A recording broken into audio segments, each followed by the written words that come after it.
कब किताब पुराना है इसीलिए सिर्फ 3 काल है उसमें। अभी और उसके अंदर क्या है कि वाक्य जो है, वाक्य के कितने गुण होते हैं,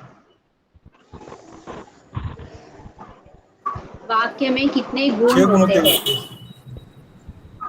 6 गुण होते हैं। वाक्य में कितने गुण होते हैं? 6 गुण होते हैं। वेरी गुड, पढ़ाई की है इसका मतलब, बहुत अच्छा लगा। कौन कौन से गुण होते हैं?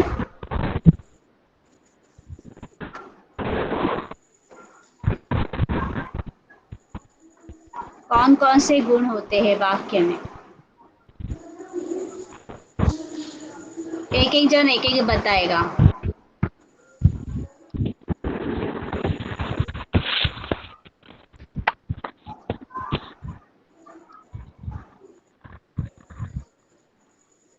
छह गुण बराबर है, लेकिन कौन से गुण है वो?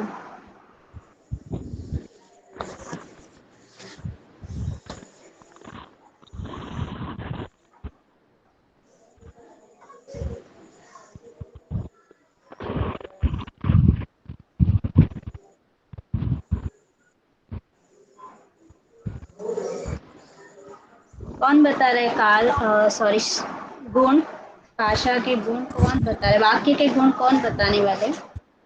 सरकारी अधिकारी आसानी से सीख सके। वो तो इसके लिए बताया, जो आपने हाँ। बताया ना, वो तो राजभाषा कौन सी होनी चाहिए, राष्ट्रभाषा के कौन से गुण होने चाहिए वो आपने बताया। हाँ, हमें कौन क्या चाहिए? वाक्य के गुण, वाक्य, वाक्य के गुण कौन से है?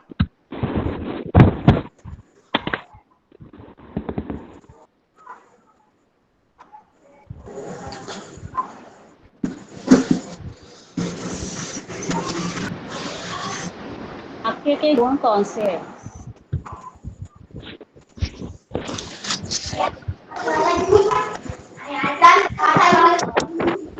बताइए जल्दी, वाक्य में कौन कौन से गुण होते हैं?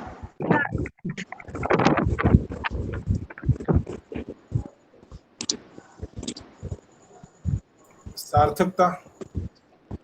हाँ,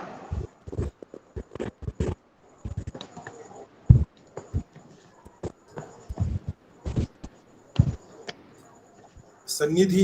हम्म, हम्म, सार्थकता होता है, स्वनिधि होता है। सार्थकता अर्थात क्या? सार्थकता जो वाक्य को सही अर्थ प्रदान करे, उसको क्या कहते हैं? सार्थकता। मतलब वो वाक्य पढ़ने के बाद कुछ तो समझ में आना चाहिए, कुछ अर्थ समझ में आना चाहिए, उसको कहा जाता है सार्थकता। सार्थक। फिर दूसरा बताइए।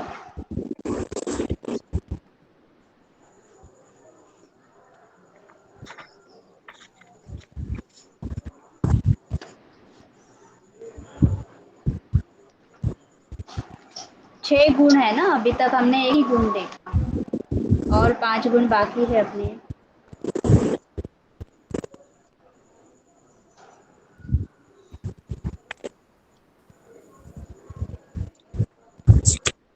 सन्निधि। कौन सा है दूसरा गुण? दूसरा गुण होता है योग्यता। योग्यता। दूसरा गुण योग्यता। कौन सा है? योग्यता। योग्यता में क्या होता है कि आपस में संगति, यानी योग्यता, पदों की आपस में क्या होनी चाहिए? संगति होनी चाहिए। फिर तीसरा क्या था? आकांक्षा। आकांक्षा। अभी आकांक्षा क्या होता है बताइए? आकांक्षा के कारण आशय स्पष्ट होता है। आकांक्षा से क्या होता है? आशय स्पष्ट होता है। आशय स्पष्ट हो जाता है। आकांक्षा से क्या हो जाता है? आशय जो है वो स्पष्ट हो जाता है, इसको कहा जाता है आकांक्षा। जैसे हम राम कहकर चुप हो गए, हमने आगे कुछ बोला ही नहीं, तो आशय समझ में नहीं आएगा। तो इसीलिए कि राम वकील बन गया, ये जो पूरा सेंटेंस बोला जाता है तब उससे आपको कुछ समझ में आएगा। अगर हम राम बोलकर चुप बैठे तो क्या होगा कि राम क्या है, उसके साथ क्या हुआ, उसने क्या किया, ये सारे प्रश्न मन के अंदर आएंगे। समझ में नहीं आएगा कि एग्जैक्टली क्या हुआ। तो इसीलिए आकांक्षा अर्थात क्या है, आशय।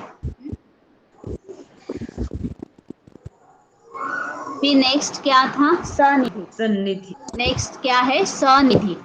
कौन बताएगा सनिधि?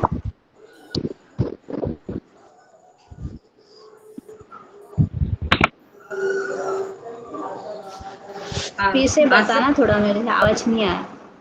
आसक्ति। आसक्ति। एक मिनट। हाँ, ओम शांति। आसक्ति।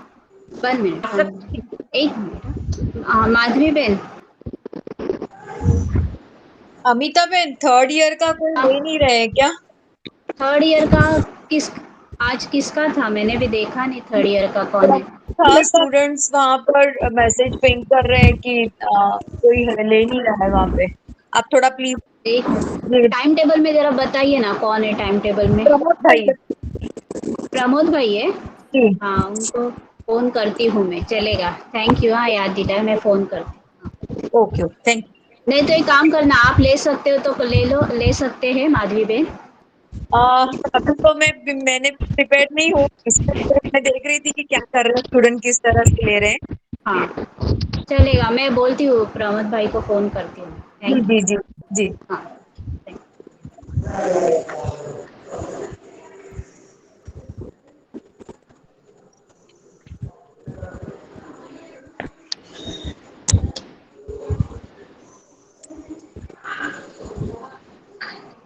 एक मिनट। हाँ, मुझे वो प्रमोद भाई को फोन करना पड़ेगा।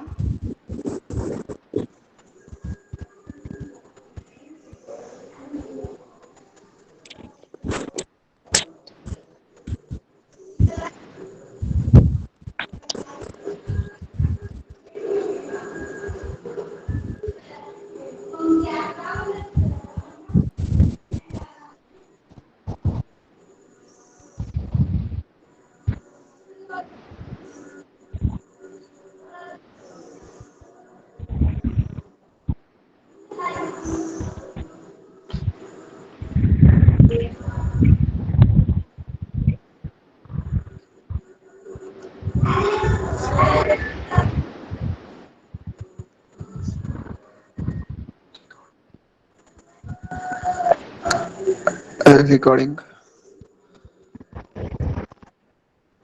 हेलो, सब्जेक्ट कौन हाँ, सा है? ओम ओपीएन एच ओपीएन ई एक एन सौ वन एक जीरो वन आज का सब्जेक्ट है। HEN 101 हिंदी इंग्लिश है। वो ओके, मोटिवेशनल एचईएन सेशन आज नहीं होगा, HEN होगा। हाँ, 101। HEN. Okay okay, thank you.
और अच्छा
स्पीकर बंद करा।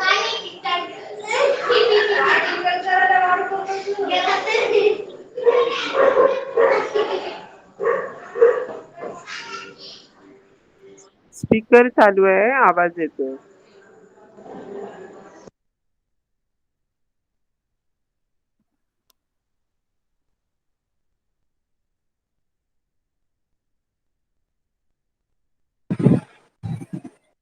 हेलो, आवाज ही नहीं आ रही है। मैम नहीं है, थोड़ा काम चाहिए।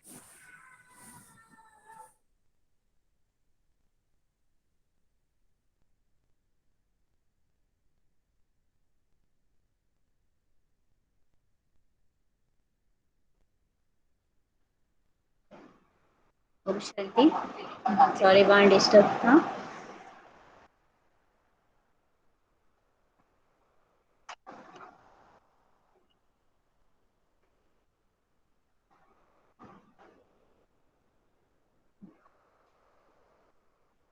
तो आकांक्षा क्या होती है? जिससे आशय स्पष्ट हो जाता है।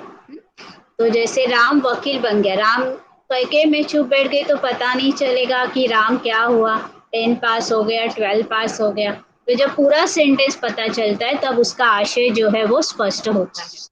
फिर सनिधि। सनिधि क्या होता है? सनिधि का अर्थ है आसक्ति या समीपता। सनिधि का अर्थ क्या है? आसक्ति या समीपता। तो जैसे हम जो इसमें जो पॉज होना चाहिए वो प्रॉपर होना चाहिए, उसको कहा जाता है सनिधि, माना नजदीक। सनिधि माना नजदीकी। हाँ बोलिए ना। हाँ मैं सॉरी, मैंने ये नहीं किया था। हाँ किया।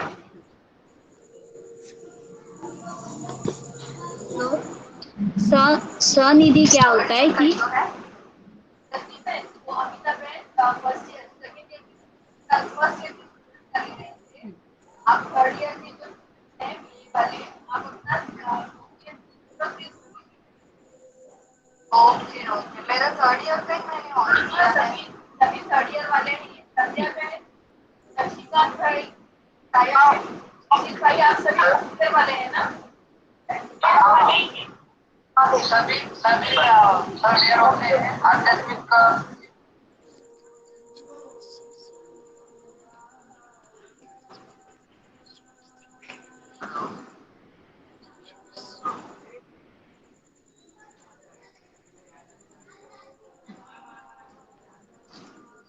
तो सनिधि क्या होता है कि दो जैसे पॉज होता है ना, दो शब्दों के बीच में जो पॉज है वो प्रॉपर होना चाहिए, नजदीक का होना चाहिए।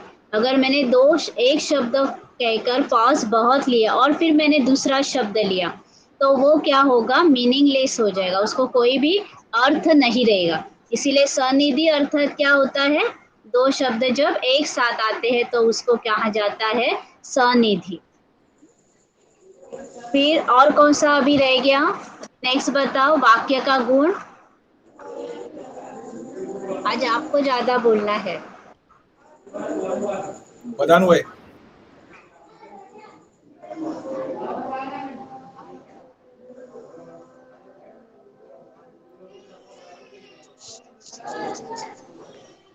पदान्वय।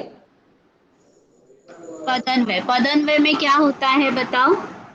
पदान्वय क्या है? पदान्वय पदान्वय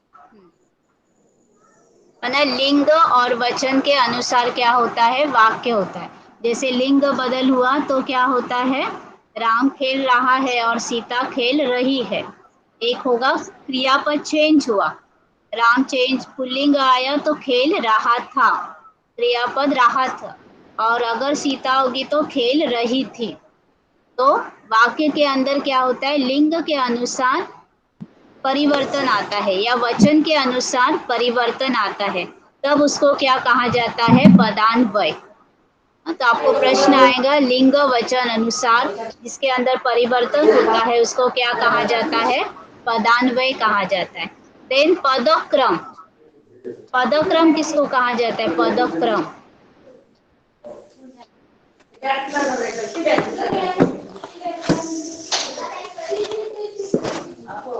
सार्थक शब्दों को यथास्थान रखने की क्रिया। पदक्रम क्या है? वाक्य के सार्थक शब्दों को यथास्थान रखने की क्रिया। हाँ, जैसे हर एक माना भाषा के अंदर कुछ नियम होते हैं, व्याकरण होता है कि पहले कर्ता आना चाहिए, बाद में कर्म आना चाहिए, फिर क्रिया आनी चाहिए। ऐसे हिंदी और मराठी में होता है।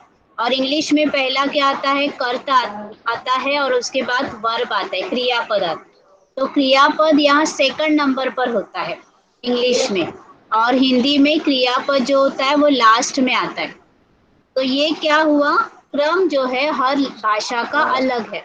तो ये लास्ट का नियम है, छठा नियम है पदक्रम।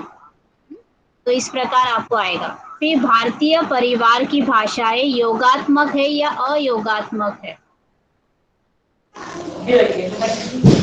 बताइए, भारतीय परिवार की भाषा योगात्मक है या अयोगात्मक है? मैडम आवाज भी स्पष्ट आ रही है। हाँ, जोर से बोलिए।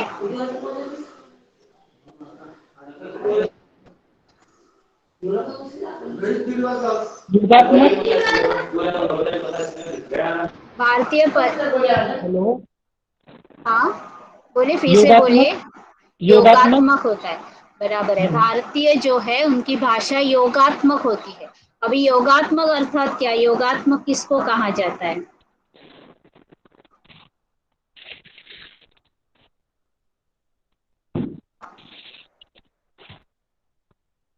जैसे कि राम फल खाया और सीता फल खाई, तो ये तो खाया है, ये आप पहचान कर ये योगात्मक हुआ।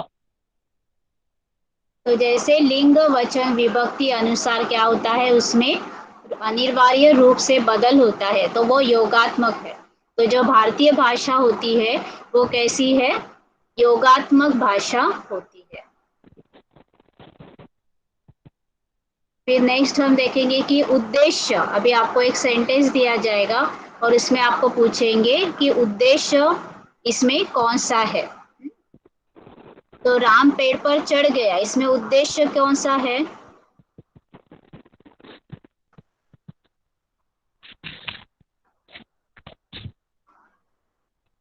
राम पेड़ पर चढ़ा, उद्देश्य क्या आएगा?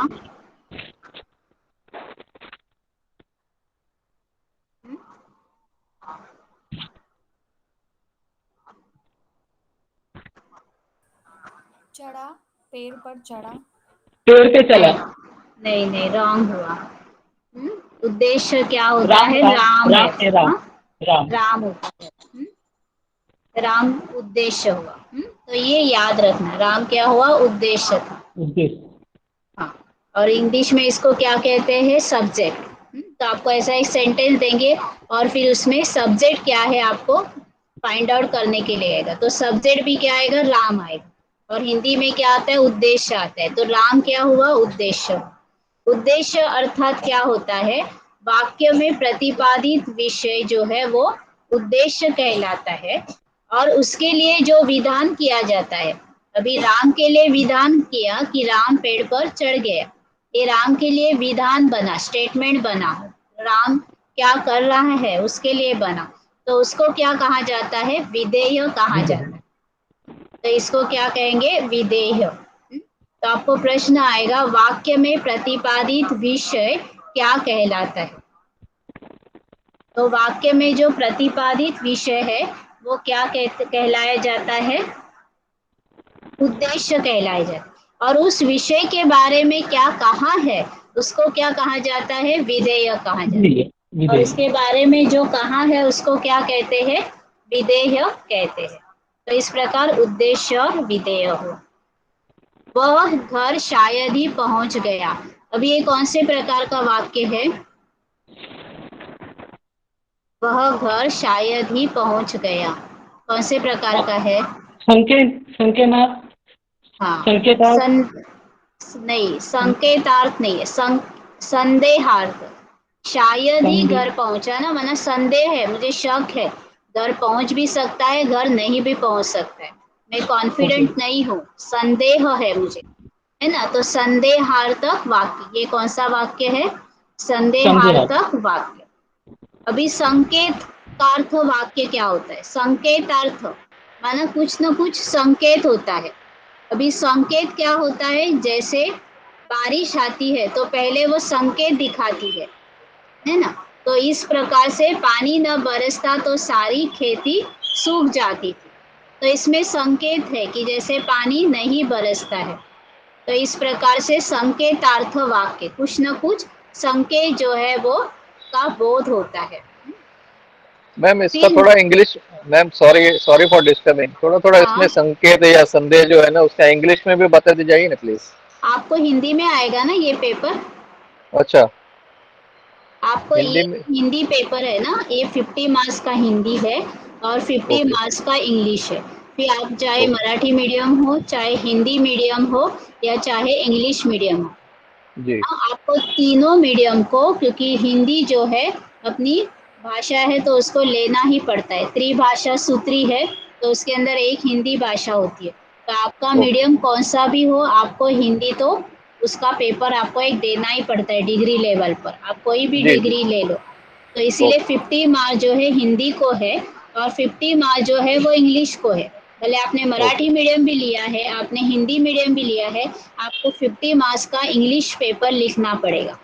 तो अभी ओके इसमें क्या होता है, जो मराठी और हिंदी मीडियम के स्टूडेंट्स हैं वो कई बार इंग्लिश में उतना स्कोर नहीं कर पाते, कई बार कर भी पाते हैं, लेकिन मराठी और हिंदी मीडियम के उतने स्कोर इंग्लिश में नहीं कर पाते। तो वो किस में स्कोर कर सकते हैं? मराठी और हिंदी में स्कोर कर सकते। तो जी अगर उन्होंने मराठी हिंदी अच्छा किया 50 मार्क्स का, तो भी उनका स्कोर बढ़ सकता है।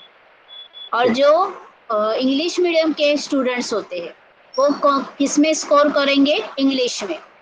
हम्म, वो मराठी हिंदी 50% को ज़्यादा फोकस नहीं करेंगे, वो पूरा स्कोर किस में करेंगे? इंग्लिश में। ऐसा। तो दोनों भी आगे जा सकते हैं, मराठी हिंदी भी ओके आगे जा सकता है तो इंग्लिश को। लेकिन संदेहार्थक वाक्य जो है ये क्या होगा? आपको इंग्लिश में ही ऐसा आएगा, संकेतार्थ या संदेहार्थ, माना कोई ना कोई शक है, वो संदेह कर रहे हैं, डाउट्स है ना, घर दीदी पहुंच भी गया होगा, नहीं भी होगा। यस, दीदी फिर ये इतना शुद्ध हिंदी हमने प्रैक्टिस नहीं की है स्कूल लेवल या कॉलेज लेवल में भी, तो फिर उसको थोड़ा इजीली कैसे याद करें, कुछ बता पाएंगे क्या? अभी ज्यादा मुझे नहीं लगता है, ज्यादा से ज्यादा 2 पेजेस नोट्स है अपने, 2 या 3 पेजेस के ही नोट्स है, उसके ऊपर मुझे नहीं लगता है नोट्स है। ऐसे सिंगल पेजेस को नोट्स दिए थे, याद है आपको? अगर आप एक उतना भी करते हो तो भी आपको फुल मार्क्स मिलेंगे।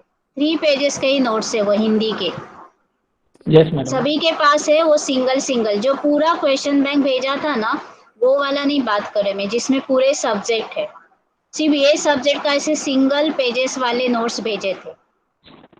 है सभी के पास वो? हिंदी का सेपरेट पेज भेजा था। नहीं दीदी, मिला नहीं हो।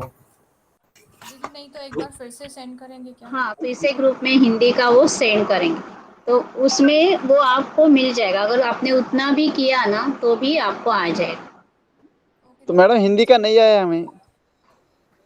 एक्चुअली ग्रुप में डाला हुआ था, कल भी डाला है ग्रुप में, कल भी डाले हुए नहीं हैं मैडम, हम नोट्स। हम बाद दीदी में वो वो ज्वाइन हो गए। हिंदी का बोल के आया HCN ना। 101 रहेगा, हाँ, HN HEN 101 1 करके बोल के आएगा। जो आया ना उसमें, हाँ। लेकिन इसमें ये इस तरह के प्रश्न नहीं आए वाले, पास पे की PDF आई वो। हाँ, चलिए, तो संदेहार्थक नहीं था उसमें? एक दो क्वेश्चन है वैसे। संदेहार्थक, हाँ, संदेहार्थक है या संकेतार्थ है, तो ये थोड़ा याद रखना, संकेतार्थ, संदेह। अभी जितना, अगर आपने जितने वीडियो लेक्चर्स भी सुने ना, तो मेरे ख्याल से 2 वीडियो लेक्चर्स हुए हैं। 2 वीडियो लेक्चर्स कितने, 2-2 घंटे या 1.5 घंटे का है। अगर वो भी आपने अच्छी तरह से सुना पढ़ा तो भी आपको फुल मार्क्स मिल सकते हैं। इसमें एक 59 का क्वेश्चन है, जिस वाक्य में संकेत का बोध होता है उसे डैश प्रकार का वाक्य कहा जाता है। हाँ, तो है ना, प्रश्न है ना, तो समझ में आपको कैसा होता है, संकेतार्थ वाक्य उसको कहा जाता है। जिसमें क्या होता है, संकेत होता है हाँ। ना, तो उसमें संकेतार्थ वाक्य कहा जाता है। तो आंसर में आपको मिल जाएगा संकेत, तो संकेतार्थ, कि अगर पानी ना हो, बारिश ना होता तो खेती सूख जाती थी, तो ये संकेत हुआ ऐसे। और उसमें भी ना वर्ड जो है या सेंटेंस भी बाहर के नहीं आते, जो किताब में दिए हैं वही आते वैसे के वैसे, तो वो इतना डिफिकल्ट नहीं है। लेकिन अगर आप निगेटिव स्टेटमेंट्स करके सोच सोच के उसको और निगेटिव करेंगे तो वो सच में डिफिकल्ट हो जाएगा। संकल्प से सृष्टि, तो अगर हम उस सब्जेक्ट के प्रति निगेटिव रहेंगे तो फिर वो पॉजिटिव नहीं बन सकेगा। अगर हम पॉजिटिव रहे ना, तो मैंने देखा कि इंग्लिश मीडियम के स्कूल ने ज़्यादा हिंदी में स्कोर किया हुआ, 100 आउट ऑफ 100 स्टूडेंट्स लेने वाले भी स्टूडेंट्स है इंग्लिश मीडियम के।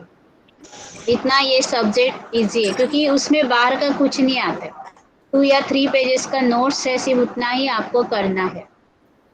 लेकिन आप अगर माइंड से संकल्प में ही निगेटिव रहेंगे तो फिर वो डिफिकल्ट हो जाएगा। तो ये समझ में आए, संकेतार्थ वाक्य क्या होता है, संकेत होता है कुछ न कुछ। और संदेहार्थक क्या होता है कि कुछ न कुछ शक उसके अंदर होता है। अभी इच्छार्थक वाक्य क्या होता है, जिसमें कुछ न कुछ इच्छा होती है।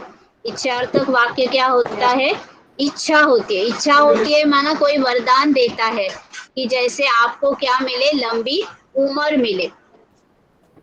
तो लंबी उम्र मिले, ये क्या है कि इच्छा है, सामने वाला उसको वरदान देना चाहता है लंबी उम्र की, उसकी इच्छा है कि आपको अच्छे मार्क्स मिले। तो ये इस प्रकार का वाक्य क्या होगा, इच्छार्थक वाक्य होगा। समझ में आए, इच्छार्थक वाक्य क्या होता है कि कोई ना कोई प्रकार की इच्छा होती है, तो इच्छार्थक वाक्य है ना। तो ज्यादा वरदान जब दिया जाता है कि आप अच्छी सफलता पाओ, तो ये सब क्या है, इच्छार्थक वाक्य है। लंबी उम्र मिल जाए, आप स्वस्थ रहे, ये सारे कौन से वाक्य आएंगे, इच्छार्थक वाक्य आएंगे। तो इच्छा समझ में आया, डिजायर होती है कुछ ना कुछ, तो उसको कहा जाता है इच्छार्थक वाक्य है। फिर निषेधार्थक वाक्य क्या होता है, निषेधार्थक वाक्य, निषेधार्थक वाक्य में क्या होता है कि बताओ। जिसमें नहीं नहीं निषेध किया जाता है, मुझे खाना नहीं खाना है। हाँ, मना नकारा जाता है कि मुझे खाना नहीं खाना है, उसको क्या कहा जाता है,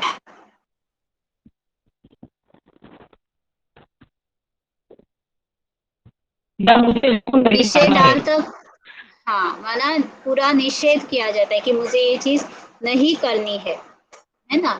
जब निगेटिव सेंटेंस होता है तो क्या है, निषेध। निषेध हम करते हैं ना कि उसके कोई भी चीज हमें पसंद नहीं और हम करने जाते हैं, तो उसको क्या कहा जाता है, निषेधार्थक वाक्य कहा जाता है।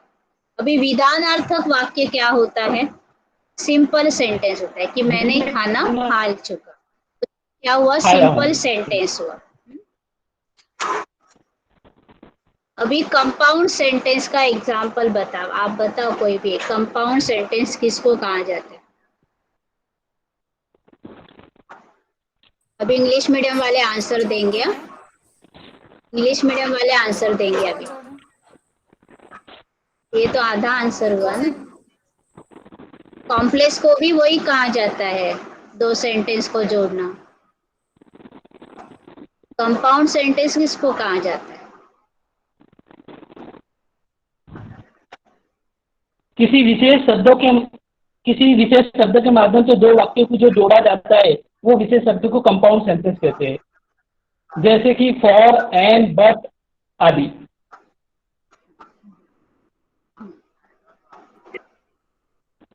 Okay, this is a big house, that is a small house. Very good. ये कंपाउंड सेंटेंस का एग्जाम्पल हुआ है ना। इसमें क्या था कि एंड डाला था और दो सेंटेंस जोड़े थे, तब उसको क्या कहा जाता है? कंपाउंड सेंटेंस कहा जाता है। तो जैसे आपको एंड दिखाई दे और दो सेंटेंस दिखाई दे, दो वर्ड्स नहीं, अगर दो वर्ड्स है तो वो कंपाउंड नहीं होगा, लेकिन दो सेंटेंसेस है और बीच में एंड है या बट है या देयरफॉर है, तो क्या हो जाएगा? वो कंपाउंड सेंटेंस हो जाएगा। समझ में? एंड शब्द होगा और शब्द होगा तो वो कंपाउंड सेंटेंस बन जाएगा। इसमें क्या होता है कंपाउंड में कि दोनों जो सेंटेंसेस है वो इंडिपेंडेंट होते हैं, एक सेंटेंस दूसरे के ऊपर डिपेंडेंट नहीं रहता है। अगर उसमें एक सेंटेंस निकाल भी दिया तो दूसरे सेंटेंस का मीनिंग वैसे का वैसा रहता है, उसको कहा जाता है कंपाउंड सेंटेंस। और जैसे एग्जाम्पल आप बताओ कंपाउंड सेंटेंस का, जैसे इन्होंने बताया ना कि this is a small house, that is a big house, तो एक सेंटेंस निकाल भी दिया बिग हाउस, तो स्मॉल हाउस को कोई इशू होने वाला नहीं है, एक दूसरे पर कोई डिपेंडेंट नहीं है। तो इस टाइप के जो सेंटेंस होते हैं जिसमें एंड वर्ड होता है ऐसे, और जो अलग ही होता है दोनों का मीनिंग, अगर एक सेंटेंस मैंने रब कर दिया, उसको क्रॉस किया, तो भी क्या हो जाता है? वो चलता है। तो इस प्रकार से ये सेंटेंस हो। अभी दूसरा क्या है? कॉम्प्लेक्स। अभी कंपाउंड को हिंदी में क्या बोलेंगे? कई बार ये प्रश्न हिंदी में भी आता है कंपाउंड सेंटेंस का, तो वो क्या आएगा उसका आंसर? मिश्र। कंपाउंड को संयुक्त बोलते हैं, मिश्र नहीं, संयुक्त बोलते हैं। कंपाउंड को क्या बोलते हैं? संयुक्त बोलते हैं। सॉरी, कंपाउंड को संयुक्त बोलते हैं। और मिश्र को कॉम्प्लेक्स बोलते हैं। कॉम्प्लेक्स माना क्या? मिश्र। अभी कॉम्प्लेक्स क्या होगा आप बताओ? जिन्होंने अभी आंसर कंपाउंड का दिया वो कॉम्प्लेक्स का आंसर नहीं देंगे, दूसरा नया कोई बताएगा। कॉम्प्लेक्स, कॉम्प्लेक्स भी बता सकते या मिश्र भी बता सकते हो।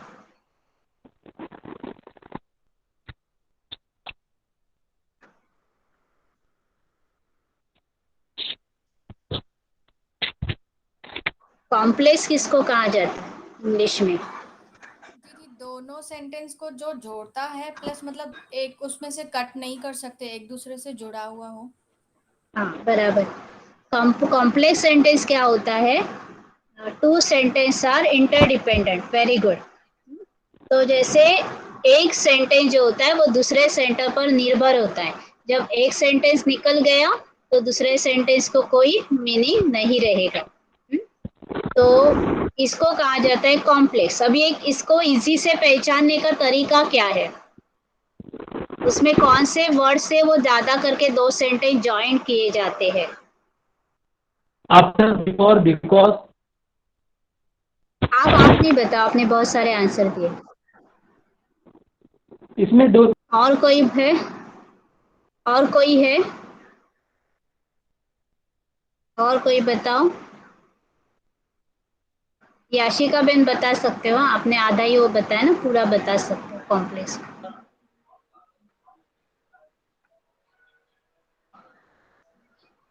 दीदी ध्यान में नहीं आ रहा है। कॉम्प्लेक्स क्या होता है? हाँ, ये राजकुमार भाई ने बराबर लिखा answer, but and so. Complex में क्या होता है? मिश्र वाक्य होता है। जैसे एक वाक्य, हाँ, मम्मी चॉकलेट देती है इसीलिए मम्मी मुझे अच्छी लगती है। हाँ? जिस दिन मम्मी चॉकलेट देना बंद कर देगी उस दिन मम्मी मुझे अच्छी नहीं लगेगी। तो ये एक दूसरे पर क्या हुआ? ये डिपेंडेंट हुआ। डिपेंड। तो इसको कौन सा सेंटेंस कहा जाता है? कॉम्प्लेक्स। समझ में आया?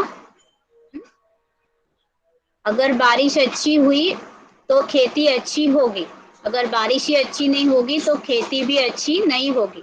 एक दूसरे पर क्या है? डिपेंडेंट है वाक्य। एक से अगर बारिश नहीं आया, इतना ही मैंने रखा तो आगे समझ में नहीं आएगा।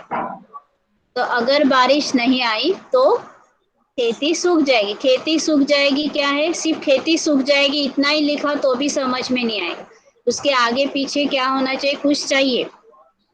तो ये जब एक दूसरे पर डिपेंडेंट रहते हैं तो वो वाक्य उसको कहा जाता है कॉम्प्लेक्स। तो कॉम्प्लेक्स अर्थात क्या, मिश्र वाक्य, हिंदी में इसको क्या कहेंगे, मिश्र वाक्य।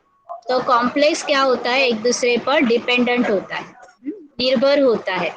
और ये जो वाक्य जोड़े जाते हैं वो ज्यादा डब्ल्यू से जोड़े जाते हैं, व्हेन, वेयर, ये दो शब्द जो है इससे वो जोड़े जाते हैं, उसको कॉम्प्लेक्स कहा जाता है, या बट कहा जाता है, या सो कहा जाता है, या देयरफॉर कहा जाता है, वो क्या हुआ, कॉम्प्लेक्स हुआ।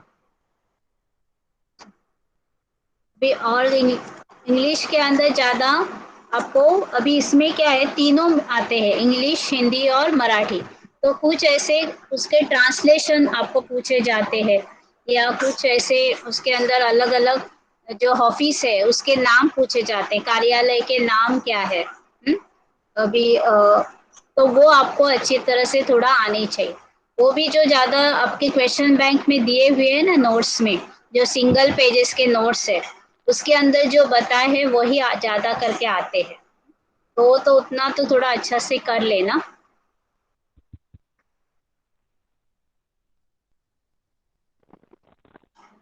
उसके अंदर कौन सा है,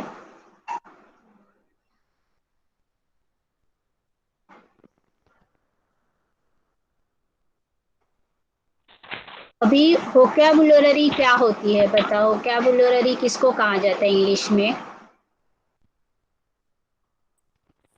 शब्दों को दीदी, क्वेश्चन क्या है मैम? ज्यादा शब्द। वोकैबुलरी क्या होती है। वोकेबलरी किसको कहते हैं, ये क्वेश्चन है। हाँ,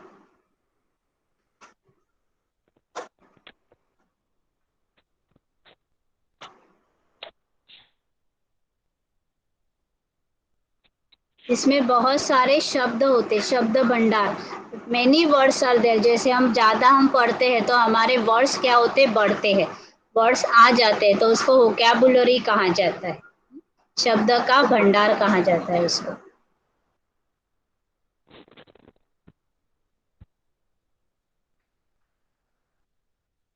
और इसके अंदर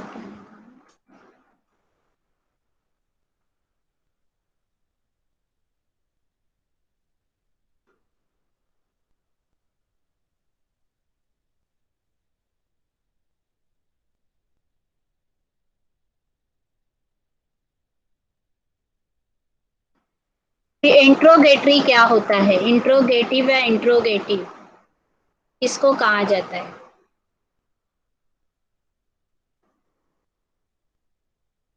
इंट्रोगेटिव या इंट्रोगेटिव किसको कहा जाता है,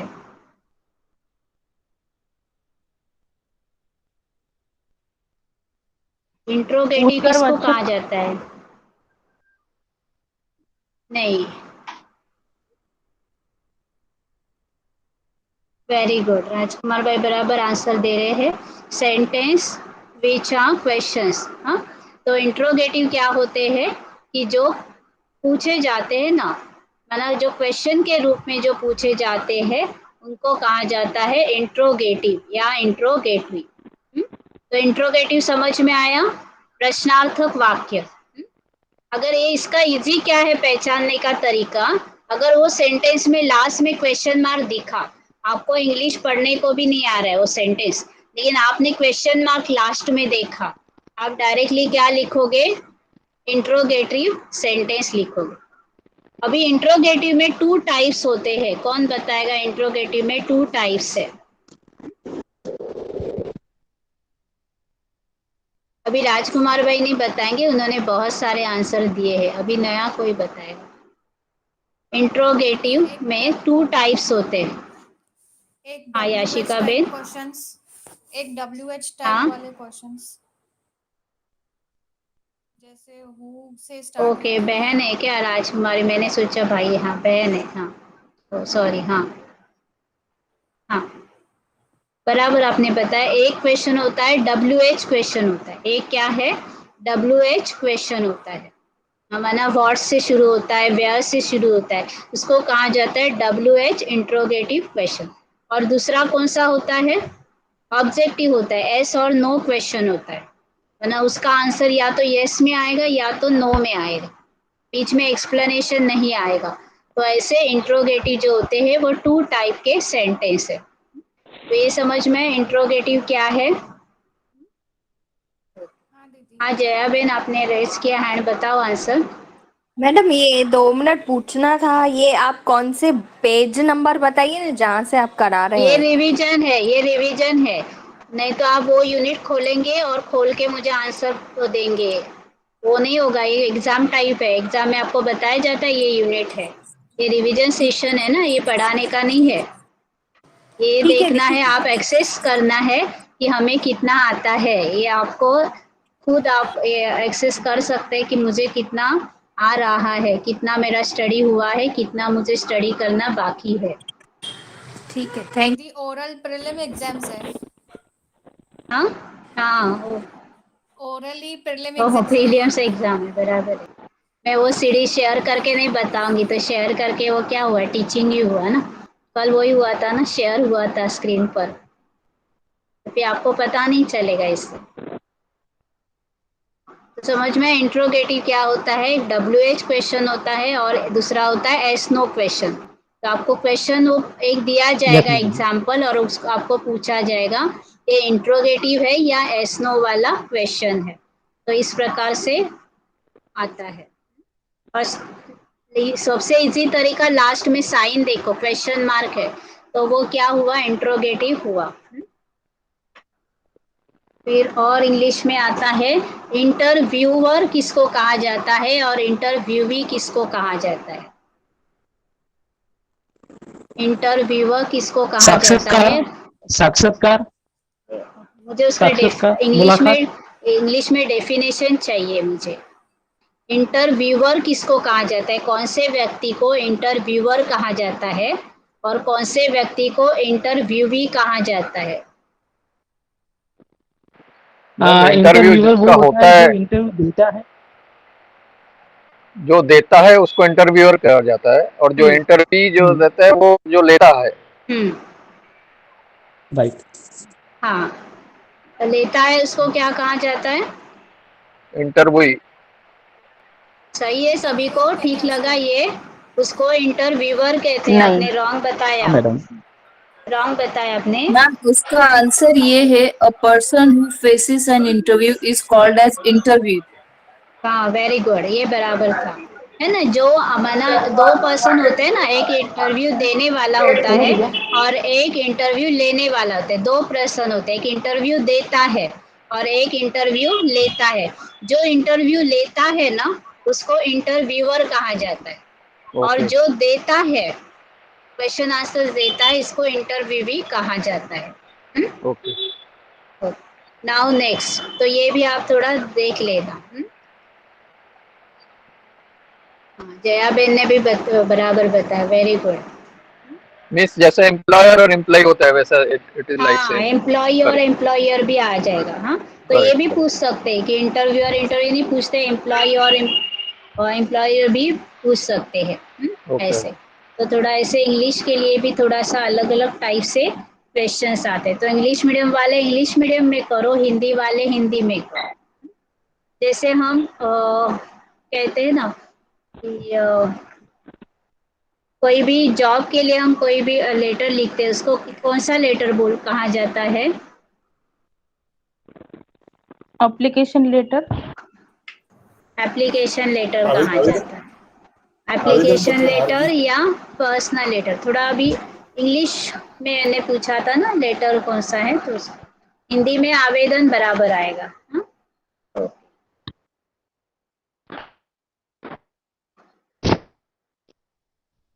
अभी स्कीमिंग जो होता है वो कौन से मेथड आता है, स्कीमिंग जो होती है, आपको रीडिंग के 2 मेथड्स पता है ना। स्कीमिंग क्या होता है बताओ, स्कीमिंग इंग्लिश वर्ड है ये, स्कीमिंग, SKIMMING। स्कीमिंग का मतलब क्या है,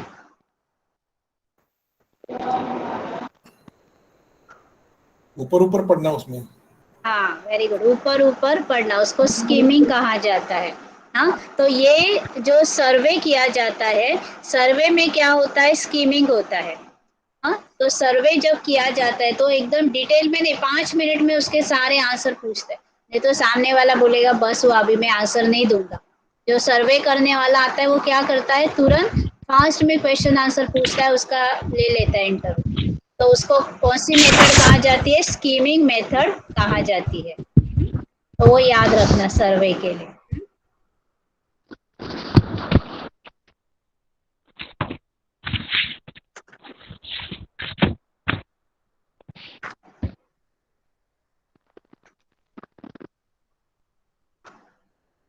अभी डेथ है,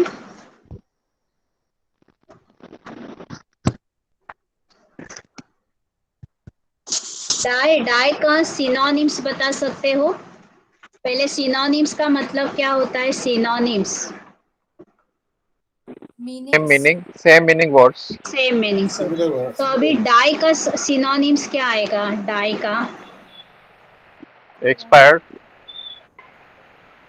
डाई का एक्सपायर होगा या तो पास अवे हो जाएगा डाई का। हाँ, वो याद रखना। हाँ, और तो आपको वहां एक वर्ड दिया जाएगा, डाई का डेथ दिया जाएगा, तो सब कंफ्यूज हो जाएंगे, डेथ आंसर बराबर है कि एक्सपायर आंसर बराबर है। तो कौन सा वाला आंसर करेक्ट है, डाई का Expire. डेथ आएगा कि एक्सपायर? एक्सपायर, क्योंकि डाई क्या हुआ, वर्ब हुआ, तो इसीलिए एक्सपायर भी क्या हुआ, वर्ब हुआ। तो दोनों भी वर्ब वर्ब होना चाहिए सिनोनिम्स में, वो भी थोड़ा ध्यान रखना। लॉक का क्या होता है, लॉक का, लॉक का सिनोनिम्स क्या है? अनलॉक, शट, सिनोनिम्स है, ऐसे लॉक का अनलॉक किया तो मार्क्स गलत। सिनोनिम्स में सेम मीनिंग होना चाहिए ना, सिनोनिम्स किसको कहा जाता है, समान अर्थ में। सिनोनिम्स समान अर्थ के ओके शब्द। ओके। तो हाँ हाँ हाँ लॉक का भाई। क्या होगा, ओपन, लेकिन ये रॉन्ग हो जाएगा ना, अपोजिट हाँ होगा। हाँ, तो क्लोज। क्या हो जाएगा, क्लोज। ओपन। दीदी इसे वही आपने बताया। हाँ, लॉक मीन्स क्या होगा, शर्ट होगा या बोल्ट होगा, वो याद रखना। अभी दीदी नेक्स्ट, हाँ बोलिए ना। जैसे अभी आपने बताया ना कि डाई का हमें ऑप्शन मिलेगा डेथ और एक्सपायर, तो हमें वो हाँ वर्ब पे कंसंट्रेट करना है। तो ये हाँ, कोई ऐसे है कि जो हम लोग रूल्स पढ़ जाएं, नहीं तो क्योंकि उनके जो ऑप्शंस है वो बहुत सिमिलर लगेंगे, तो हमारा आंसर रॉन्ग भी जा सकता है ना वो टाइम पे। थोड़ा ऐसे कोई इसके लिए रूल है? ध्यान, हाँ रूल नहीं है ज्यादा, आपको किताब में एक बार तो पढ़ो आपके इसमें, और जैसे 4 ऑप्शन आते हैं ना, हर एक ऑप्शन के ऊपर सोचो। अगर आपको 2 ऑप्शन सिमिलर लग रहे, जैसे अभी एक्सपायर और डेथ दोनों सिमिलर लगे अभी आपको, है ना, लेकिन फिर आप देखो कि ये वाला वर्ब है, तभी आपकी सोच पहुंचनी चाहिए। बाकी इतना कंफ्यूज वो लोग नहीं करते, एक आध 2 आंसर में वो लोग कंफ्यूज करते, लेकिन सारे आंसर वो कंफ्यूज नहीं करते हैं। Okay okay, thank you. लेकिन ये मैंने सिर्फ एग्जांपल दिया कि ऐसे भी होता है, तो थोड़ा आप उसमें ध्यान रखना। हाँ जी हाँ जी। अभी रैम का फुल फॉर्म क्या है, RAM? Random random access access memory. Memory. Random access memory, okay. अभी आपको कैसे पूछा जाता है, फिजिकल यूनिट्स और compounds, integrated circuits, disk and mechanisms that make up a computer. अभी इसका आंसर क्या आएगा, physical units, components, integrated circuits, disk and mechanism that make up a computer. Hardware. इसका आंसर आएगा हार्डवेयर, बराबर है। A device that has the capacity to print the desired data, printer. क्या आएगा, प्रिंटर। प्रिंटर। हाँ, तो ऐसे आएगा। इसमें भी कहाँ कंफ्यूजन करते हैं वो, a word or series of characters which identify the user so that he can access a system। Password. Password, password रहेगा तो क्या कर सकते हैं हम, क्या कर सकते हैं, विच आइडेंटिफाई द यूजर। पासवर्ड होगा तो आइडेंटिफाई करते हैं ना, बैंक में भी क्या होता है, पासवर्ड होता है। तो पासवर्ड डालेंगे तो आप यूजर हो, ये आइडेंटिफाई होगा, तुरंत आपने पासवर्ड बराबर डाला, लॉगिन बराबर किया, तो आपका क्या होगा, आइडेंटिफाई हो जाएगा। तो ये पासवर्ड क्या होता है, आइडेंटिफाई करता है, वो याद रखना, यूजर को आइडेंटिफाई करता है। A marker on a display device which shows where the next character will appear, क्या आएगा? पॉइंटर। Cursor, cursor. हाँ, मणि बहन ने बहुत अच्छा दिया आंसर, बराबर है, कर्सर। ओके, तो इस टाइप के आएंगे। एनी प्रोग्राम और group of program which instructs the hardware on how it should perform the assigned tasks, क्या आएगा? प्रोग्राम। सॉफ्टवेयर या प्रोग्राम बोल सकते हैं। A visual display unit is used to display the high quality text or graphic generated by the computer.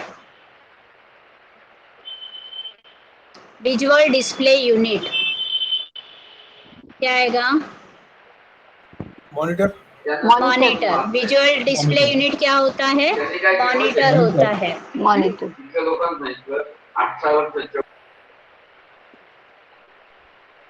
Then next one, the hardware or software device that is able to modify the data according to the instruction. CPU।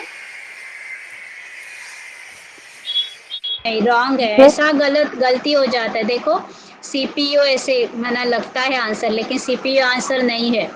तो hardware और software device that is able to modify the data according to the instructions. CPU भी actually excel तो है नहीं, जया बहन, Excel नहीं। दीदी options क्या है? कीबोर्ड। दीदी प्रोसीजर, नहीं, मैं अभी ऑप्शंस बताती हूँ, एक मिनट प्रोसेसर, मैं ऑप्शन बताती हूँ। एक है, हाँ very good, processor. Processor processor. क्या कर रहा है, जैसे इंस्ट्रक्शन मिलता है वैसे प्रोसेस कर। एक्चुअली सीपीयू भी रॉन्ग नहीं आंसर, लेकिन सीपीयू ये क्या हुआ, होलसेल आंसर हुआ। और मेन आंसर क्या था, सीपीयू में जो प्रोसेसर होता है वो उसका आंसर है। तो ये याद रखना, प्रोसेसर क्या करता है, हार्डवेयर और software that is able to modify the data according to the instruction, तो वो प्रोसेसर होगा, वहाँ सीपीयू मत लिखना। तो ये भी थोड़ा ये करके जाना कंप्यूटर्स का। फिर अभी इसमें क्या आएगा, सैनिटेशंस के अंदर आता है पॉल्यूशन। ओके, पॉल्यूशन किसको कहा जाता है, या मैं उल्टा पूछ रही हूँ? हाँ, प्रदूषण हुआ, इंग्लिश में उसको कैसे बोलेंगे पॉल्यूशन को?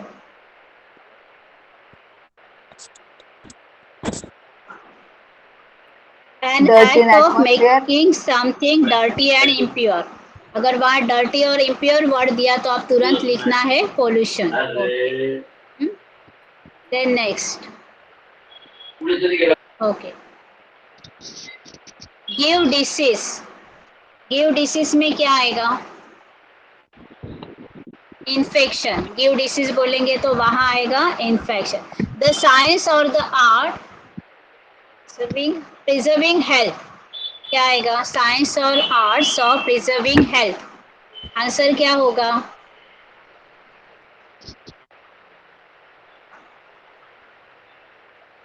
साइंस और आर्ट प्रिजर्विंग हेल्थ, उसको क्या कहेंगे? सैनिटेशन। हाँ, उसको क्या कहेंगे, हाइजीन। क्या कहते हैं उसको, हाइजीन। हाइजीन याद रखना। अभी सैनिटेशन ये होल आंसर हुआ, तो सैनिटेशन के अंदर एक पार्ट है, रहता है हाइजीन। सैनिटेशन के अंदर क्या क्या आता है, हाइजीन आता है, फिर और पोल्यूशंस आता है, बायोगैस प्लांट आता है, कंपोस्ट फिट्स आता है, तो ये सारे आएंगे उसके सब टॉपिक्स। तो आपको प्रॉपर आंसर वहाँ देना है हाइजीन। ओके, द साइंस और आर्ट प्रिजर्विंग द हेल्थ, ऐसे ऐसे इंग्लिश में आपको आ सकता है।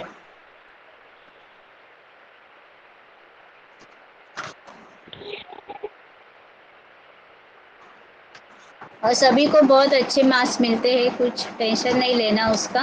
अभी हाँ, the management of house hold affairs, उसको क्या कहा जाता है, the management of house hold affairs.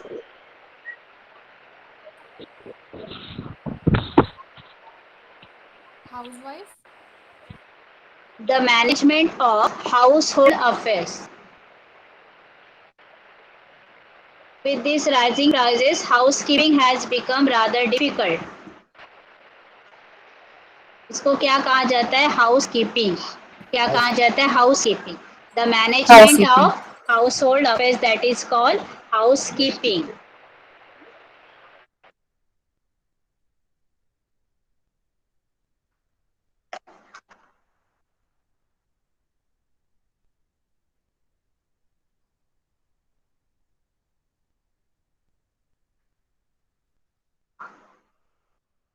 Homely means what? Plain and simple.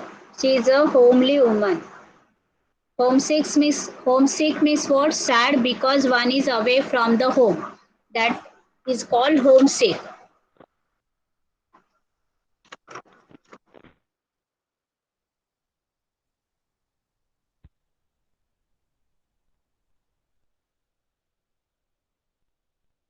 अभी हर एक ऑर्गन्स के ऊपर भी इंग्लिश में बताया हुआ है.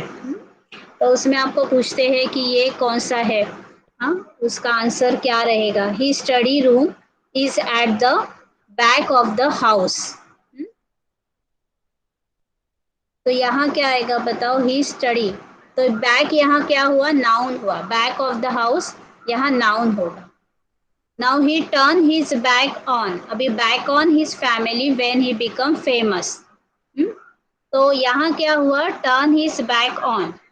यहाँ क्या होता है? एक फ्रेज की जैसे यूज किया. तो आपको ये पूछने के लिए आएगा, ये जो वर्ड है वो नाउन है. जैसे अभी इसका आंसर पूछो, the ice cream was mouth watering. तो ये क्या आएगा? माउथ वाटरिंग क्या आएगा? एडजेक्टिव आएगा, वर्ब आएगा, नेम आएगा, क्या आएगा? The look of the ice cream was mouth watering. The look of the ice cream was mouth watering. क्या आएगा? हाँ, माउथ वाटरिंग क्या आएगा? एडजेक्टिव आएगा. तो ये ध्यान रखना. माउथ वाटरिंग क्या आएगा? Adjective. The mouth of this bag is very narrow. अभी इसमें माउथ क्या आएगा? The mouth of this bag is very narrow. क्या आएगा? नाउन. नाउन. इसमें माउथ क्या वर्ड हुआ? नाउन हुआ. तो इस प्रकार से आपको पूछते हैं. Since the Shirish has scored good marks, his father turned his nose up at his mark list. Since the Shirish has not scored good marks, since the Shirish has not scored good marks, his father turned his nose up at his mark sheet. अभी nose up क्या आएगा इसमें? turn his nose up. माना उसका अपमान करना, disrespect करना. तो इसमें क्या आएगा? Turn his nose up. Noun आएगा, एडजेक्टिव आएगा, वर्ब आएगा, एडवर्ब आएगा, क्या आएगा? फ्रेजेस आएगा.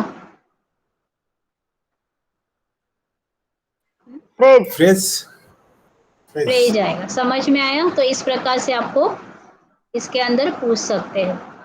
The face cream which she use is from Italy. तो अभी इसमें क्या आएगा?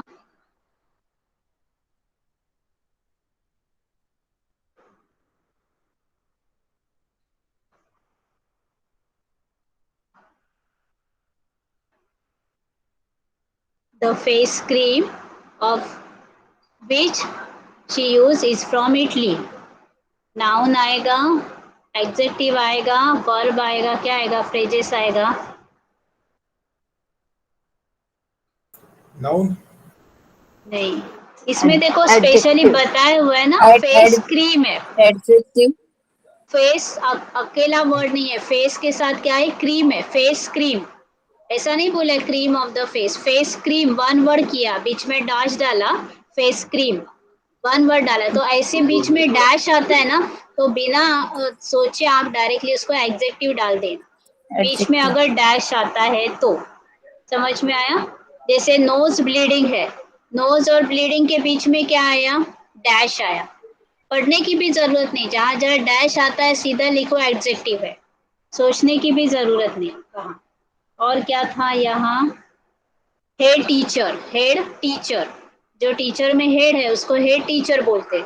हेड टीचर क्या हुआ, बीच में डॉट आया, हेड और टीचर के बीच में क्या आया, डैश आ गया, हाइफन आया, तो सीधा लिख देना एग्जेक्टिव।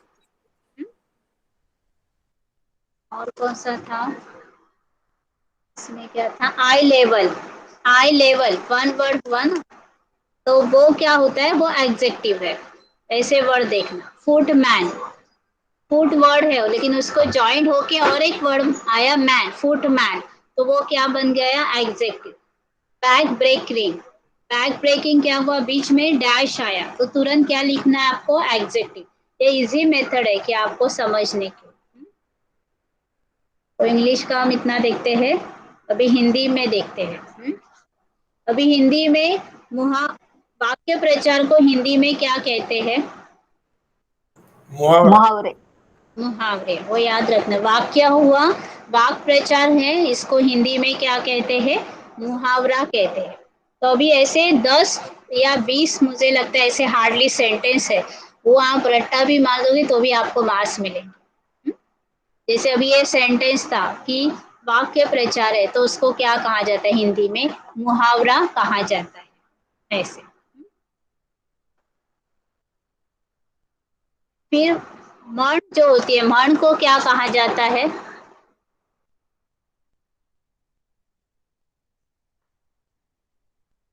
मण को हिंदी में क्या कहते हैं, मराठीत मणी, हिंदी में उसको क्या कहेंगे, कहावत।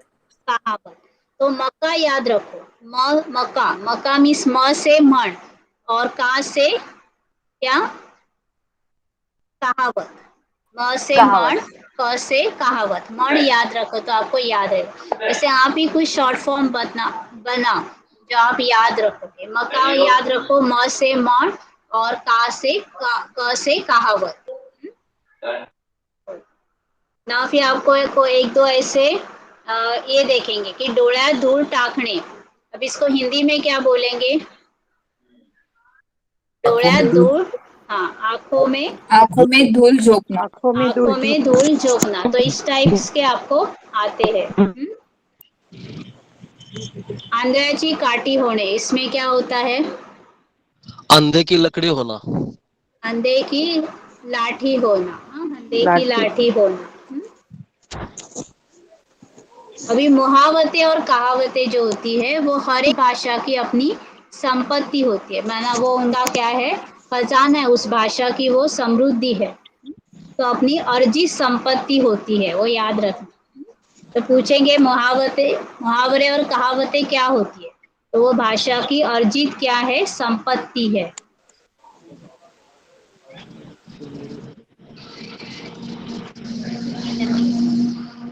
प्रयोजन मूलक का ही मीनिंग क्या है, दूसरा मीनिंग क्या है, प्रयोजन मूलक,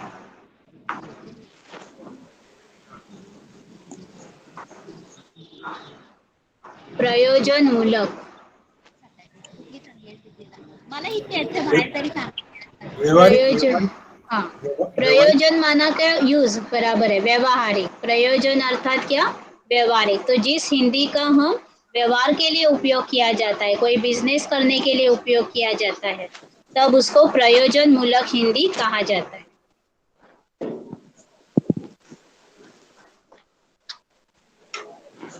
भाषा के कौन से 2 रूप है बताओ, कोई भी भाषा होती है 2 रूपों में मिलती है, व्यवहारिक और साहित्यिक। एक होता है व्यवहारिक और दूसरा होता है साहित्यिक।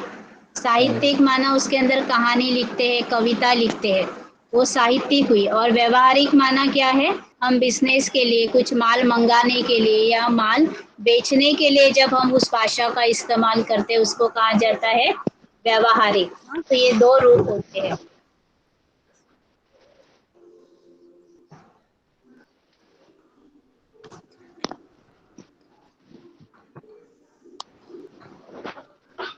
अभी अनुवाद का मूल अर्थ क्या है, अनुवाद का मूल अर्थ क्या है, अनुवाद का मूल अर्थ क्या है, अनुवाद किसको कहेंगे, ट्रांसलेशन। हाँ नहीं, मूल अर्थ बताओ, अनुवाद का मूल अर्थ क्या है? बोलचाल। नहीं, बोलचाल नहीं होता है। अनुवाद का मूल अर्थ क्या है? भाषांतर रूपांतर रूपांतर पुनः कथन। अनुवाद अर्थात अनुमाना फिर से कहना। अनुवाद अर्थात क्या? पुनः कथन, फिर से कहना। समझ में आया? अनुवाद का अर्थ क्या है? फिर से कहना। सिर्फ इतना होता है कि हम एक भाषा से दूसरी भाषा में कहते हैं, माना एक विधा से दूसरी विधा में कहते हैं, तो उसको कहा जाता है पुनः कथन। और जो भाषांतर को अनुवाद कहते हैं, ऐसे आता है। लेकिन उसका अर्थ क्या है? फिर से कहना।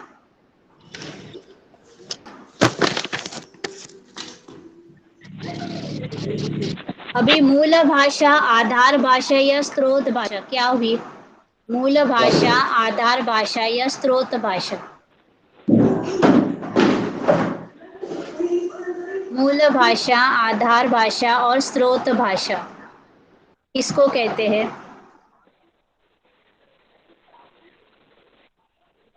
राष्ट्रभाषा। नहीं, उसका डेफिनेशन बताओ। मूल भाषा, आधार भाषा या स्रोत भाषा, भाषांतर में किसको कहा जाता है? जिस भाषा का भाषांतर किया जाता है उसको मूल भाषा कहते हैं।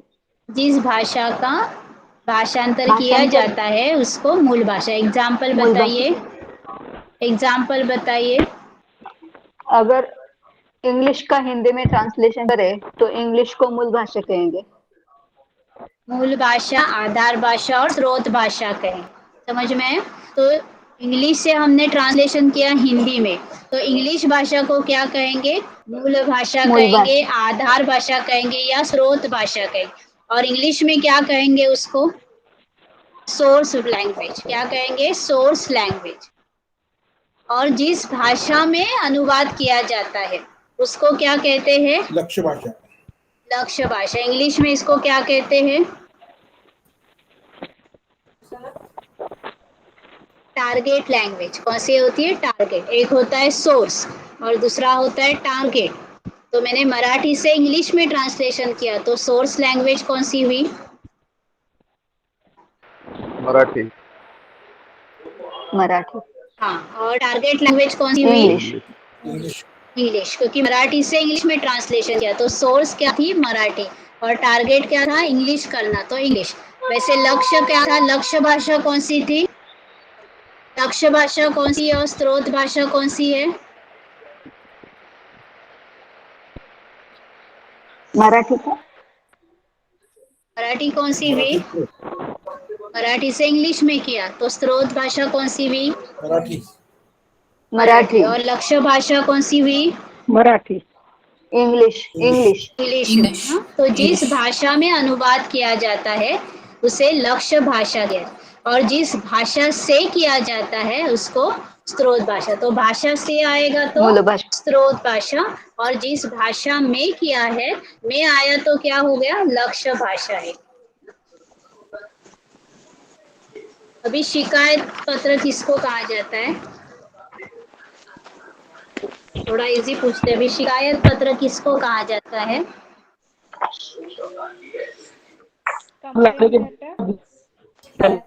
किसी की शिकायत की जाती है तो शिकायत पत्र उसको कहा जाता है। नेक्स्ट क्या था? भुगतान संबंधी पत्र क्या होता है? भुगतान। भुगतान भुगतान संबंधी पत्र क्या होता है? जो माल सभी को आंसर दे। लेटर। भुगतान संबंधी लेटर क्या होता है?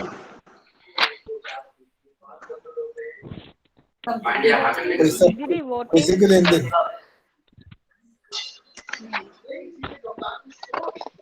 अभी स्टार्टिंग से जब कोई भी माल मिल जाता है, समझो अभी इसमें एग्जाम्पल दिया हुआ है, एक होलसेलर बुक बेचने वाला है, पब्लिकेशन है। सरिता बेन, आपका माइक बंद करते जाना आपका आंसर देने के बाद।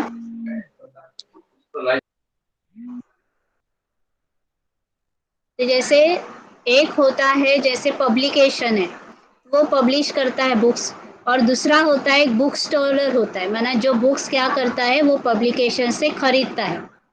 तो ये दो जन हुए, एक बुक स्टॉल वाला हुआ और एक पब्लिकेशन वाला हुआ। तो अभी एक दूसरे में ये कैसे एक दूसरे को लेटर लिखते हैं और उस लेटर को क्या क्या कहा जाता है वो अभी हम देखेंगे। हाँ, ये सारा वीडियो में पहले भी बताया था। तो सबसे पहला होता है मूल्य की पूछताछ और उससे उत्तर देने का पत्र। जो दुकानदार होता है मूल्य, वो क्या करता है बुक शॉप वाला, वो उसकी प्राइस मंगाता है। किससे मंगाता है? पब्लिकेशन से। वो पब्लिकेशन को पूछता है कि आपके पास जो किताबें हैं उसकी प्राइस हमें बताओ। तो इसको कहा जाता है मूल्य की पूछताछ का और उसके उत्तर देने का लेटर। समझ में आया? तो ये सबसे पहला इस प्रकार का लेटर वो बेचता है। फिर उसके बाद कौन सा लेटर आता है? जैसे क्रयादेश का लेटर होता है। क्रयादेश, ये आपको पूछा जाएगा, क्रयादेश लेटर किसको कहा जाता है? क्रयादेश। तो क्रयादेश मीन्स क्या? अभी वो दुकानदार ने देखा कि ये प्राइस 50 रुपीज की है, किताब 100 रुपीज की है, किताब 500 रुपीज की है। तो अभी क्या करेगा? उसको अगर चाहिए तो वो मांगेगा पब्लिकेशन से। तब जब वो मांगने के लिए लेटर लिखता है उसको कहा जाता है क्रयादेश का पत्र। तो माल मंगाने के लिए जो वो पत्र लिखेगा उसको कौन सा कहा जाएगा? क्रयादेश का पत्र कहा जाएगा। क्रयादेश याद रखना वर्ड। क्रयादेश मात्र माना क्या कि कुछ माल हमें उस बुक स्टोर से मंगाना है। फिर तीसरा जो लेटर होता है उसके बाद वो क्या करता है? संदर्भ का पत्र। अभी संदर्भ का पत्र क्या होता है? आजकल ये सभी जगह लगता है, जॉब में भी ये संदर्भ का पत्र आजकल लगते, कोई किसी के ऊपर विश्वास नहीं रखता। क्योंकि वो बुक स्टॉलर जब किताबें मंगाता है ना तो वो सारे पैसे नहीं देता है, क्योंकि वो बुक स्टॉलर को भी जब ग्राहक देगा तभी वो पब्लिकेशन को किताबें देगा। लेकिन जब तक उसके पास पैसा नहीं है वो कैसा खरीदता है? वो ऐसे बिना पैसे से वो खरीदता है पब्लिकेशन। तो पब्लिकेशन उसको ऐसा ही नहीं देगा। पब्लिकेशन वो दुकानदार के पास क्या देखेगा?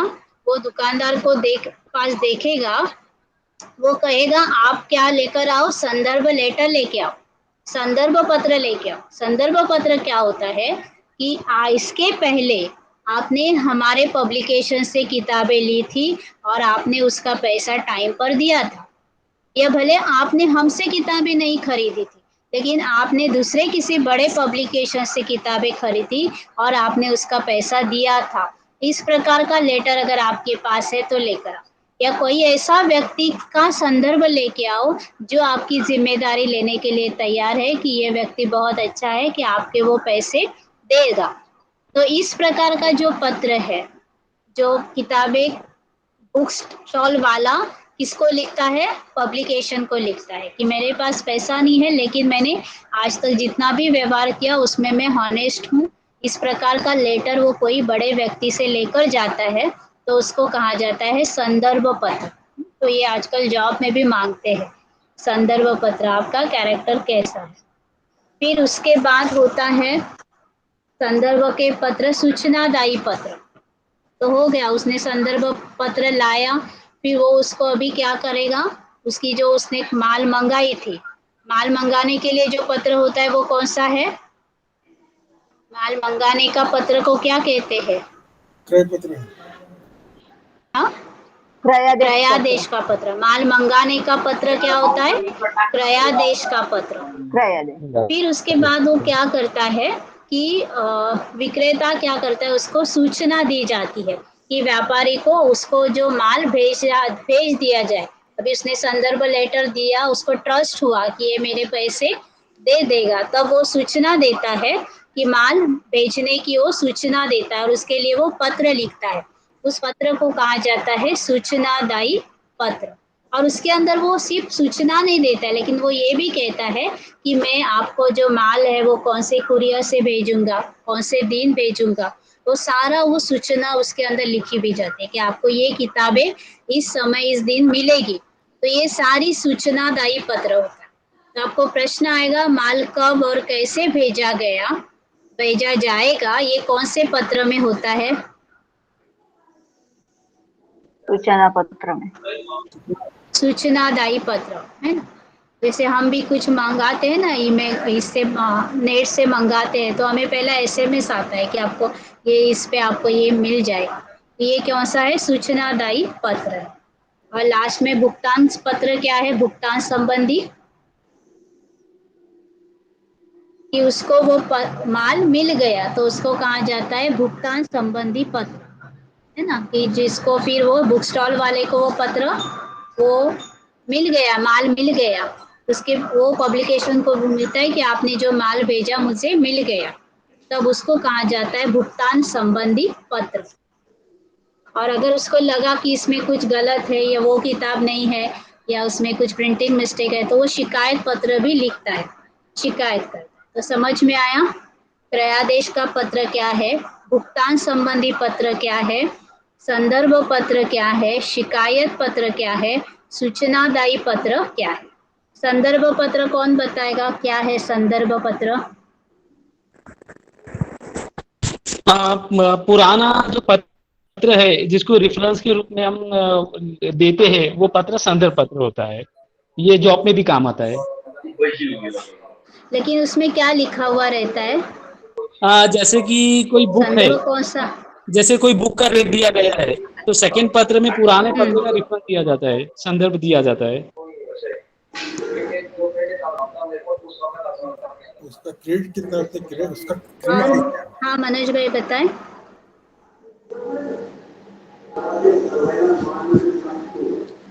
इससे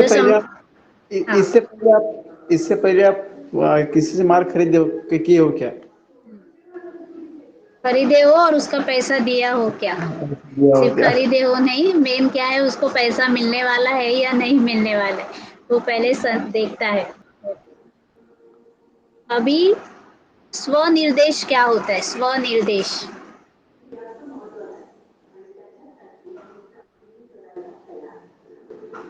स्वनिर्देश क्या होता है? स्वयं को सूचना। लेटर में स्वनिर्देश क्या होता है? पहचान पत्र। हाँ पहचान पत्र। नहीं नहीं नहीं नहीं नहीं नहीं। हाँ पत्र के अंत में जो लिखते हैं आपका विश्वास, आपका विश्वास। हाँ हाँ जयबेन बताइए। पत्र सामग्री के अंत में प्रेषक आपका विश्वास पात्र भवदीय अथवा आपका विश्वास भाजन जैसे शब्दों से स्वनिर्देश लिखता है। यह पत्र के बाईं और अंत में होता है। ये वेरी गुड। तो वो दाहिने होता है, बाएं तरफ नहीं होता है, दाहिने तरफ होता है। हाँ बाईने माना लेफ्ट साइड और दाहिने माना राइट साइड, तो राइट साइड लिखते हैं, दाहिने साइड। हाँ स्वनिर्देश बाएं साइड नहीं होता है, दाहिने साइड होता है और वो लास्ट में आता है और वो हम ही अपने आप को निर्देश करेंगे। स्वनिर्देश माना मैं अगर पत्र लिख रही हूँ तो स्व को मैं ही अपने आप को निर्देश दूंगी, मैं कैसी हूँ, आपकी आज्ञाकारी हूँ या आपकी मैं भवदीय हूँ या आपका सद्भावी हूँ। तो आपको प्रश्न कैसा आएगा? भवदीय शब्द जो है वो क्या है? तो भवदीय क्या है? स्वनिर्देश है। तो स्वनिर्देश याद रखना क्या है। कि पत्र का कलेवर किसको कहा जाता है? पत्र का कलेवर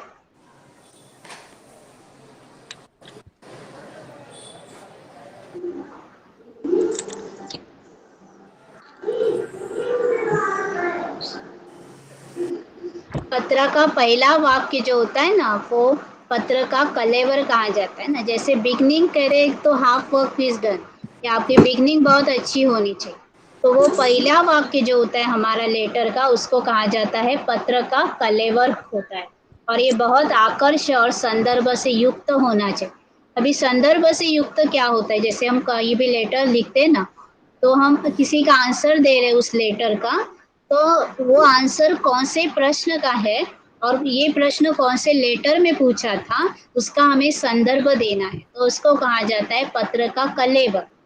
कि आपने ये इस प्रकार से हमें इनविटेशन दिया था, तो वो कौन से डेट में दिया था, तो वो आप उसका डेट मेंशन करो। तो जैसे ऑफिस में होता है वो पत्र का नंबर होता है, वो नंबर आप उसके अंदर लिख सकते हैं। तो वो होता है पत्र का कलेवर, जो पत्र का पहला वाक्य होता है। तो वो बहुत अच्छा आकर्षक होना चाहिए, पत्र का कलेवर। अभी अभिवादन क्या है? अभिवादन एग्जाम्पल बताओ। अभिवादन, अभिवादन, अभिनंदन क्या है ये? इसका एग्जाम्पल बताओ।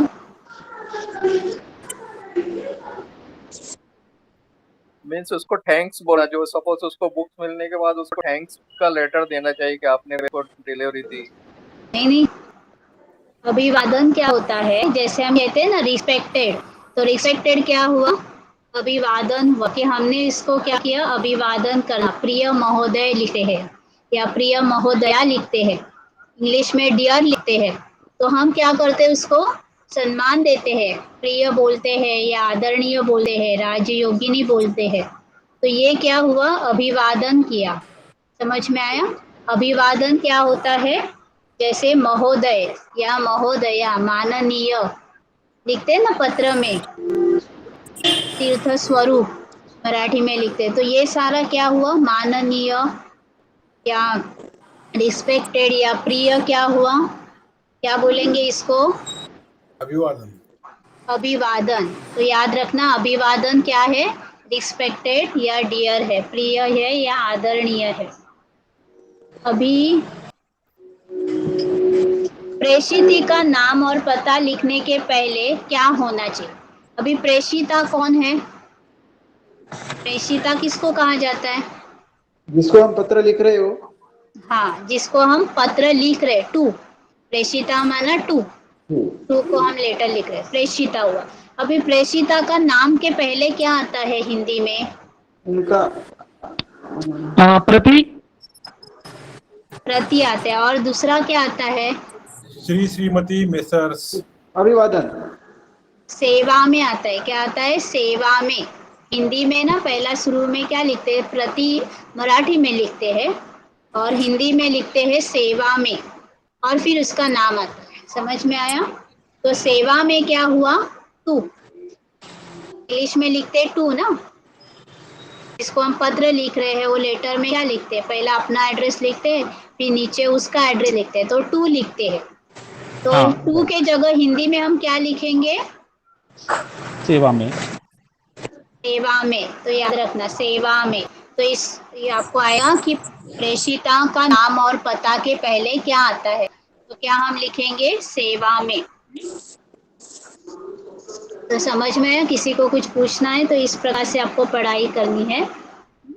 बाएं दाएं देख लेना, क्या एड्रेस कौन सा बाएं आता है, दिनांक कौन सी आती है, सरकारी पत्र क्या है, निम्न सरकारी पत्र क्या है। फिर तत्सम तद्भव शब्द पता है ना, ये आपको पूछते हैं। कृष्ण शब्द है, ये तत्सम है या तद्भव है?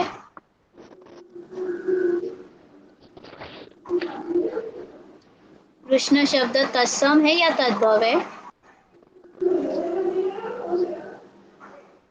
तत्सम। तत्सम है। कृष्ण क्या है? तत्सम है। माना जो शब्द वैसे के वैसे हिंदी में लिए गए उनको तत्सम कहते हैं। और अगर उस शब्द को मोड़ा गया, जोड़ा गया और अपनी भाषा में परिवर्तन किया तो उसको कहा जाता है तद्भव। अभी चोर दरवाजा, ये कौन सा शब्द है? संकर। तद्भव। संकर। संकर शब्द किसको कहा जाता है? संकर, ये आपको पूछा जाता है, संकर शब्द किसको कहा जाता है? भिन्न भिन्न भाषाओं के शब्दों को जोड़कर बनाए गए शब्दों को संकर कहलाते हैं। तो भिन्न भिन्न भाषा के शब्द है ना। अभी चोर जो शब्द है वो फारसी का है और दरवाजा जो है वो हिंदी का है। तो दो भाषा ज्वाइन किए, दो शब्दों को ज्वाइन किया और एक शब्द बनाए चोर दरवाजा। या जैसे बनाते हैं क्या है, दूसरा बताया उन्होंने रेलगाड़ी, तो रेल शब्द अंग्रेजी का है, गाड़ी शब्द हिंदी का है। तो दोनों को ज्वाइन किया और हिंदी में लिया, ऐसे शब्द को कहा जाता है संकर। तो आशा है कि अभी आपको समझ में तो आई होगी ना। और सारे वीडियो देखना, इसके बाहर का कुछ नहीं आता। अगर आपने अच्छी स्टडी की ना 100 आउट ऑफ 100 आप ले सकते हो, तो किताब के बाहर का कुछ नहीं, और किताब इतनी से ही है। और कुछ पूछना है? अभी धर्मू भाई आपको समझ में आया ना? Yes ma'am yes. आपने जो थोड़ा बोला ना वन पेज जो बोल रहे थे कि जो आपने भेजा था पहले, वो जरा प्लीज भेज देना। हाँ 1-2 पेजेस का वो भेजते। आज का अगर वीडियो भी, आज का भी लेक्चर भी आपने अच्छी तरह से सुना ना, तो भी बहुत सारे आंसर दे सकते हो। ओ यस। और सारे वीडियो सुन लेना, मेरे सारे वीडियो है हिंदी के। हाँ 2 या 3 वीडियो है हिंदी के, वो अगर आप अच्छा से सुनते हो तो भी आपको हिंदी में अच्छे मार्क्स आ जाएंगे। दीदी ये वाले और लेक्चर की किसी भी वीडियो आएंगी क्या? हाँ वीडियो आएगी, रिकॉर्डिंग पे रखा हुआ है। क्योंकि कल की मेरा मिस हो गई क्लास, तो वो वीडियो भी देखना था कल का मुझे। कल का वीडियो रिकॉर्डिंग रह गया, कल का थोड़ा लेट शुरू हुआ तो रिकॉर्डिंग रह गया, आज का मिल जाएगा। दीदी अगर कल किसी ने स्क्रीन रिकॉर्डिंग किया तो मिलेगा क्या? पूछो किसी ने स्क्रीन रिकॉर्डिंग किया है क्या कल? दीदी संडे का भी सेशन रिकॉर्ड हुआ था क्या? कल का सेशन नहीं रिकॉर्ड हुआ था, आज का हुआ है, उसके पहले का हुआ, कल का नहीं हुआ। एक्चुअली कल का वो ध्यान में नहीं रहा, क्लास 7 बजे की। हाँ वही 7:45 बजे ज्वाइन हुई तो पता चला फिर। दीदी पुलिस ये शब्द एक्स्ट्रा भेजेंगे आप ग्रुप में रिकॉर्डिंग वाला? भेज दूंगी रिकॉर्डिंग का, भेज दूंगी रिकॉर्डिंग का। Thank you. प्रश्न है दीदी, पुलिस शब्द बैठा भाषा स्त्रीलिंगी है, उसका मीनिंग, उसका आंसर क्या है? पुलिस शब्द क्या? पुलिस शब्द ब्लैंक है, भाषा स्त्रीलिंगी है। हाँ तो अभी जो है ना पुलिस शब्द है जो होता है ना, तो आपको ऐसा आता है कि कौन सी भाषा में स्त्रीलिंगी है। तो आप बताओ पुलिस शब्द जो है मराठी में स्त्रीलिंगी है या हिंदी में स्त्रीलिंगी है? ये आपका किताब में अगर आप पढ़ेंगे तो आपको मिल जाएगा। पुलिस शब्द बताओ भी, आप सोचो। तो पुलिस शब्द जो है ना वो क्या है, देखो स्त्रीलिंग है हिंदी में। जैसे आत्मा शब्द है ना, तो आत्मा चली गई हम कहते हैं हिंदी में, आणि मराठी मध्ये आत्मा गेला। मराठी में आत्मा पुल्लिंग होती है और हिंदी में आत्मा स्त्रीलिंग होती है। वैसे पुलिस शब्द जो होता है ना वो हिंदी में स्त्रीलिंग ही होता है और मराठी में होता है वो पुल्लिंग, है ना, अपन तो पुलिस म्हणतो, लेकिन हिंदी में क्या होता है, यही शब्द पुलिस क्या बन जाता है, पुलिस आई बोलते, आई ऐसे बोल, पुलिस आ गई, गई बोलते ना। आणि ही मराठीत काय म्हणतो, पोलीस आला। तर पुल्लिंग होता है और यहाँ क्या होता है वो स्त्रीलिंग होता है हिंदी में। तो आपका प्रश्न आंसर मिला ना आपको, पुलिस शब्द हिंदी में स्त्रीलिंगी है, ऐसा आपको आएगा। और कुछ पूछना है किसी को? Thank you. ओम शांति। ओम शांति दीदी। ओम शांति। ओम शांति। ओम शांति। Thank you.